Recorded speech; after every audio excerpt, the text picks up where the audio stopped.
Welcome to the Explainer. Okay, today we are diving into something really unexpected. We're looking at what is essentially an ancient spreadsheet.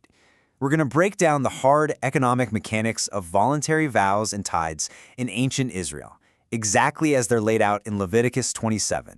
To really grasp this text, it all boils down to one big question. How exactly do you price devotion? I mean, how did early societies quantify a religious vow? And what did it literally, financially, cost to dedicate something to the sanctuary? Let's jump right into Section 1, Valuing Vows of Persons. So the text actually tiers the valuation of people using strict age brackets and gender. It is highly calculated. A working-age male, for example, peaks at 50 shekels of silver. But, and this is absolutely crucial, the text builds in a vital economic safety net. If someone is poorer than that standard valuation, the priest can actually toss the chart out the window. It becomes a sliding scale based entirely on what that specific individual can actually afford. Moving right along to Section 2, Animals, Houses, and Fields. When it comes to dedicating livestock, the rules completely split. If you dedicate a clean beast, boom, it becomes permanently holy. No takebacks. But an unclean beast? That requires the priest to step in and give a very specific, subjective appraisal. And fields are even more complex. The priest calculates a dedicated field's value using precise real estate metrics. They look at the amount of barley seed required to plant it, and then, brilliantly, they prorate that monetary value based on the exact time remaining until the Jubilee year.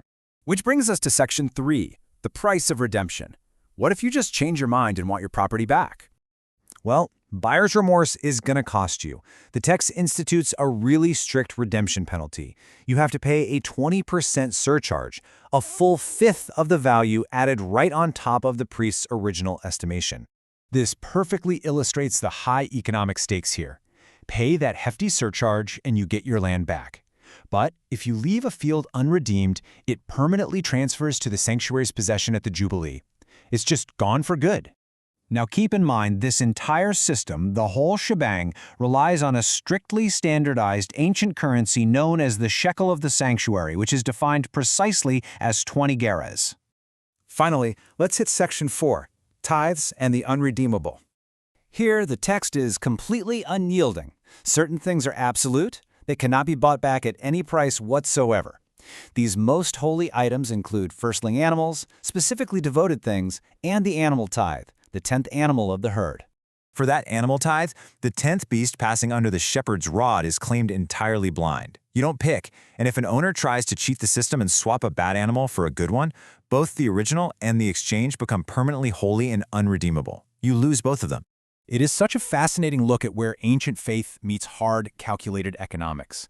So I'll leave you with this to ponder.